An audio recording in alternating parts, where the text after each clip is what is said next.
গাজাবাসীর সমর্থনে ইহুদিবাদী ইসরায়েলের বিরুদ্ধে যুদ্ধের প্রথমবারের মতো যোগ দিয়েছে বাহরাইনের একটি প্রতিরোধ গ্রুপ।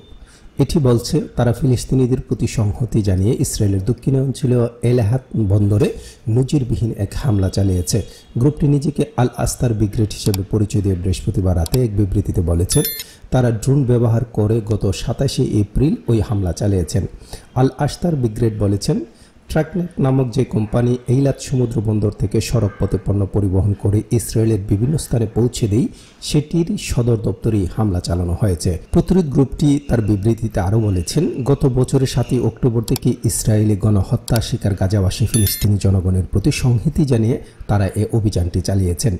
বিবৃতির শেষাংশে বলা হয়েছে, দখলদার ইহুদিবাদী গাজা তাদের গণহত্যা বন্ধ না করা পর্যন্ত গাজাবাসীর সমর্থনে আল আস্তার ব্রিগেড এ অভিযান চালিয়ে যাবে।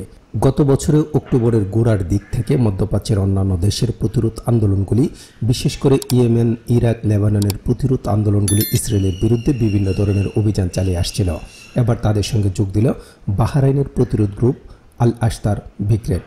ইরাকের ইসলামিক রেজিস্ট্যান্স ফোর্স সর্বশেষ বৃহস্পতিবার রাতে আল আরকাব ক্রুজ ক্ষেপণাস্ত্র ব্যবহার করে ইসরায়েলের বীর শেবার আব্রাহাম গোয়েন্দা সদর দপ্তরে এবং তেল আবিবে মোসাদের গিল্ট গোয়েন্দা কেন্দ্রে হামলা চালিয়েছে। এছাড়া মৃত সাগরে একটি ইসরায়েলি টার্গেট আত্মঘাতী ড্রোন হামলা চালিয়েছে ওই ফ্রন্ট। প্রতীক টিভি নিউজ ডেস্ক।